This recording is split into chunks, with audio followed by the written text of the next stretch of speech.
السلام علیکم ورحمۃ اللہ وبرکاتہ۔ محترم سامعین، آج کا ہمارا قصہ صحیح المسلم میں حدیث نمبر 7386 میں باب قصۃ الجساسیہ، دجال کے جاسوس کا بیان۔ بہت ہی اہم معلومات ہے کہ یہ دجال کیسا ہوگا، یہ دجال کب آئے گا، یہ دجال کا فتنہ کتنی مدت کا ہوگا، یہ دجال کہاں کہاں داخل ہوگا اور یہ دجال کس کس شہر میں داخل نہیں ہو سکتا۔ اس حدیث کو بیان کرنے والی حضرت فاطمہ بنت قیس رضی اللہ تعالی عنہا ہیں۔ بیان کرتی ہیں کہ ایک دفعہ رسول اللہ صلی اللہ علیہ وسلم نے ہمیں عشاء کی نماز پڑھائی۔ عشاء کی نماز پڑھانے کے بعد پیارے پیغمبر علیہ السلام منبر پہ تشریف لے گئے اور آپ صلی اللہ علیہ وسلم نے فرمایا، ہر ایک آدمی اپنی نماز کی جگہ پر بیٹھا رہے۔ پھر فرمایا، کیا تم جانتے ہو کہ میں نے تمہیں کیوں اکٹھا کیا؟ صحابہ کرام بولے کہ اللہ اور اس کا رسول صلی اللہ علیہ وسلم خوب جانتے ہیں۔ آپ صلی اللہ علیہ وسلم نے فرمایا، اللہ کی قسم، میں نے تمہیں رغبت دلانے یا ڈرانے کے لیے جمع نہیں کیا، بلکہ اس لیے جمع کیا ہے کہ تمیم داری ایک نصرانی تھا، ایک عیسائی عالم دین تھا۔ اب وہ اسلام قبول کر چکا ہے اور اس نے بیعت کر لی ہے۔ حضرت تمیم داری رضی اللہ تعالی عنہ بیان کرتے ہیں اور رسول اللہ صلی اللہ علیہ وسلم نے فرمایا، حضرت تمیم داری جو حدیث بیان کر رہے ہیں وہ حدیث میری اس حدیث کے بالکل عین موافق ہے جو میں آپ کو پہلے دجال کے بارے میں بیان کیا کرتا تھا۔ اس نے بیان کیا کہ وہ یعنی تمیم رضی اللہ تعالی عنہ سمندر کے جہاز میں 30 آدمیوں کے ساتھ سوار ہوا جو لخم اور جذام کی قوم میں سے تھے۔ پس ان سے 1 مہینہ بھر سمندر کی لہریں کھیلتی رہی، سمندر میں طوفان آیا اور لہریں سمندر میں ان کو کھلاتی رہی۔ پھر وہ لوگ سمندر میں ڈوبتے سورج کی طرف ایک جزیرے کے کنارے جا لگے۔ پس وہ جہاز سے یعنی چھوٹی کشتی میں بیٹھے اور جزیرے میں داخل ہو گئے۔ وہاں ان کو ایک جانور ملا جو کہ بہت بھاری تھا، اس کے بال آگے پیچھے بالوں کے ہجوم سے معلوم نہ ہوتا تھا کہ لوگوں نے اس سے کہا کہ اے کمبخت، تو کیا چیز ہے؟ اس نے کہا، میں جاسوس ہوں۔ لوگوں نے کہا، جاسوس کیا مطلب؟ اس نے کہا، اس مرد کے پاس چلو جو دیر میں ہے کہ وہ تمہاری خبر کا بہت مشتاق ہے۔ تمیم رضی اللہ تعالی عنہ نے کہا کہ جب اس نے مرد کا نام لیا تو ہم اس جانور سے ڈرے کہیں شیطان نہ ہو۔ تمیم نے کہا، پھر ہم جلدی اس دیر میں داخل ہوئے۔ دیکھا تو وہاں ایک بڑے سے قد کا آدمی ہے۔ ہم نے اتنا بڑا آدمی اور ویسا سخت جھگڑا ہوا آج تک نہیں دیکھا۔ اس کے دونوں ہاتھ گردن کے ساتھ بندھے ہوئے تھے اور دونوں زانوں سے ٹخنوں تک لوہے سے جگڑا ہوا تھا اور مضبوطی کے ساتھ۔ ہم نے کہا، ہے کمبخت، تو کیا چیز ہے؟ اس نے کہا، تم میری خبر پر قابو پالو گے، انتظار کرو، ویٹ کرو۔ تم اپنا حال پہلے بتاؤ، تم کون ہو؟ تو تمیم داری رضی اللہ تعالی عنہ کہتے ہیں کہ ہم عرب لوگ ہیں۔ سمندر میں جہاز میں سوار ہوئے تھے، لیکن جب ہم سوار ہوئے تو سمندر کو جوش میں پایا، پھر 1 مہینے کی مدت تک لہر ہم سے کھیلتی رہی، پھر ہم اس جزیرے میں آ لگے تو چھوٹی کشتی میں بیٹھ کر جزیرے میں داخل ہوئے، پس ہمیں ایک باری دام کا بہت بالوں والا جانور ملا۔ ایک حدیث میں ہے کہ وہ عورت تھی۔ ہم اس کے بالوں کی کثرت کی وجہ سے اس کا اگلا پچھلا حصہ نہ پہچانتے تھے، اتنے بال۔ ہم نے اس سے کہا، اے کم بخت تو کیا چیز ہے؟ اس نے کہا، میں جاسوس ہوں۔ ہم نے کہا، جاسوس کیا ہے؟ اس نے کہا، اس مرد کے پاس چلو جو دیر میں ہے اور وہ تمہارے خبر کا بہت مشتاق ہے۔ پس ہم تیری طرف دوڑتے ہوئے آئے اور ہم اس سے ڈرے کہ کہیں بھوت پریت نہ ہو۔ پھر اس مرد نے کہا کہ مجھے بحسان یعنی کہ وہ جھگڑا ہوا شخص سوال کرنے لگا ہے اب تمیم داری رضی اللہ تعالی عنہ کے لوگوں سے۔ کہا، مجھے بحسان کے نخلستان کی خبر دو۔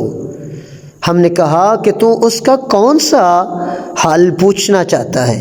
کون سے حصے کے بارے میں؟ اس نے کہا کہ میں اس کے نخلستان کے بارے میں پوچھتا ہوں کہ پھلتا ہے۔ ہم نے کہا، اس سے کہا کہ ہاں پھلتا ہے۔ اس نے کہا، خبردار رہو، ان قریب وہ نہ پھلے گا۔ اس نے کہا کہ جی، اگلا سوال، مجھے طبرستان کے دریا کے بارے میں بتلاؤ۔ ہم نے کہا کہ تو اس دریا کا کون سا حصہ پوچھنا چاہتا ہے؟ وہ بولا کہ میں اس میں جو پانی ہے۔ لوگوں نے کہا کہ اس میں بہت پانی ہے۔ اس نے کہا، البتہ اس کا پانی ان قریب ختم ہو جائے گا۔ پھر اس نے کہا، تیسرا سوال، مجھے زغر کے چشمے کے بارے میں خبر دو۔ لوگوں نے کہا کہ اس کا کون سا حصہ پوچھنا چاہتا ہے؟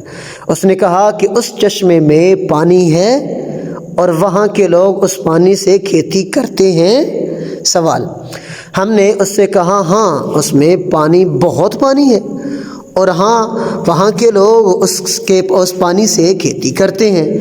اس نے کہا، مجھے اگلا سوال، اس نے کہا، مجھے امیین کے پیغمبر کے بارے میں خبر دو کہ وہ کیا کہتا ہے۔ لوگوں نے کہا، وہ مکہ سے نکلے ہیں اور مدینے میں چلے گئے ہیں۔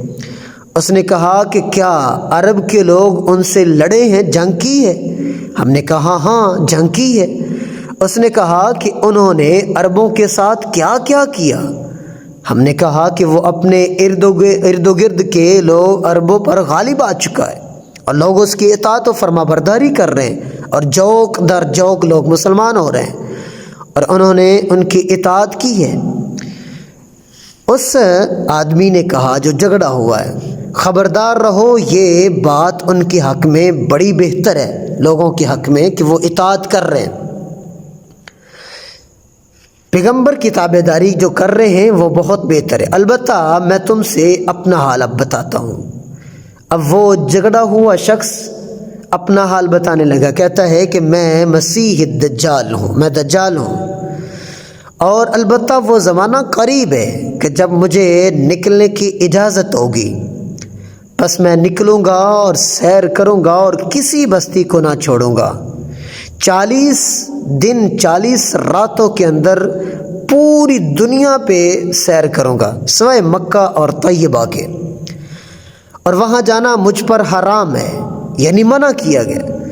جب میں ان دونوں بستیوں میں سے کسی کے اندر جانا چاہوں گا تو میرے آگے ایک فرشتہ بڑھے گا اور اس کے ہاتھ میں ننگی تلوار ہوگی اور وہ مجھے وہاں جانے سے روک دے گا۔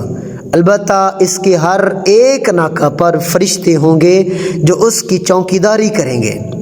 سیدہ فاطمہ بنت قیس رضی اللہ تعالی عنہا نے کہا کہ پھر نبی کریم صلی اللہ علیہ وسلم نے اپنی چھڑی منبر پر مار کر فرمایا، طیبہ یہی ہے، طیبہ یہی ہے، طیبہ یہی ہے، یعنی طیبہ سے مراد مدینہ المنورہ ہے۔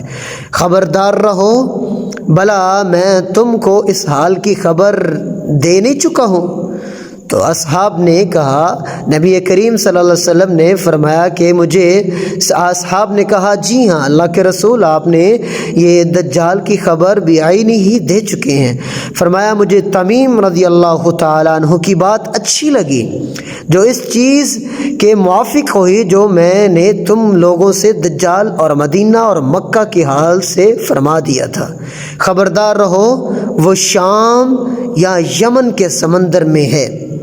جب یہ رسول اللہ صلی اللہ علیہ وسلم نے یہ الفاظ بولے تو فوراً فرمایا نہیں بلکہ وہ مشرق کی طرف ہے، وہ مشرق کی طرف ہے، وہ مشرق کی طرف ہے، ایک جزیرے میں مشرق کی طرف بحر ہند، شاید دجال بحر ہند کے کسی جزیرے میں ہو۔ اور آپ صلی اللہ علیہ وسلم نے مشرق کی طرف اشارہ کیا۔ سیدہ فاطمہ بنت قیس رضی اللہ تعالی عنہا یہ حدیث بیان کرتی ہیں، یہ حدیث میں نے رسول اللہ صلی اللہ علیہ وسلم سے یاد کر رکھی ہے۔ تو یہ تھا دجال کا قصہ۔ دجال اس طرح بستیوں میں داخل ہوگا، ہر ایک بستی میں جائے گا سوائے مدینہ اور مکہ کے۔ دجال کے پاس اپنی جنت اپنی جہنم ہوگی۔ رسول اللہ صلی اللہ علیہ وسلم نے فرمایا جو دجال کی جنت میں داخل ہو گیا وہ اللہ کی جہنم میں داخل ہوگا، اور جو دجال کی جہنم میں داخل ہو گیا وہ اللہ کی جنت الفردوس میں داخل ہوگا۔ دجال لوگوں کو اپنی طرف بلائے گا، لیکن جو سچا مسلمان ہوگا وہ دجال کا انکار کر دے گا۔ دجال کہے گا میرے پاس مارنے کی قوت ہے، میرے پاس زندہ کرنے کی قوت ہے۔ ایک مسلمان کو بلائے گا، جب مسلمان اس کے پاس آئے گا اور دجال اس کو اپنی طرف بلائے گا لیکن وہ مسلمان انکار کر دے گا۔ دجال کہے گا میرے پاس سب کچھ ہے۔ کہا کیا ہے آپ کے پاس؟ کہا میرے پاس جنت بھی ہے، جہنم بھی ہے، میرے پاس مارنے زندہ کرنے کی قوت بھی ہے۔ تو دجال ایک آدمی کو بلائے گا، اس کو مارے گا، پھر دوبارہ اس کو زندہ کرے گا۔ جو سچا مسلمان ہوگا وہ کہے گا دجال اب مجھے یقین ہو گیا ہے کہ تو دجال ہے، اب تو نہ اس کو مار سکتا ہے نہ زندہ کر سکتا ہے۔ اور دجال کی علامت کو بیان کرتے ہوئے رسول اللہ صلی اللہ علیہ وسلم نے فرمایا یہ دجال ایک آنکھ سے کانا ہوگا اور اس کی پیشانی پہ، ماتھے پہ کافر کافارا لکھا ہوگا۔ یہ علامتیں ہیں۔ اللہ رب العزت ہمیں دجال کے فتنے سے محفوظ فرمائے۔ اگر آپ کو یہ ہماری ویڈیو اچھی لگی تو لائک بھی کیجئے، اگر آپ چینل پہ نئے ہیں تو ہمارے چینل کو سبسکرائب بھی کیجئے، بیل کے بٹن کو بھی دبا دیجئے تاکہ ہر نئی آنے والی سٹوری سب سے پہلے آپ تک پہنچے۔ اللہ رب العزت آپ کو برکتوں رحمتوں سے نوازے۔ السلام علیکم ورحمۃ اللہ وبرکاتہ۔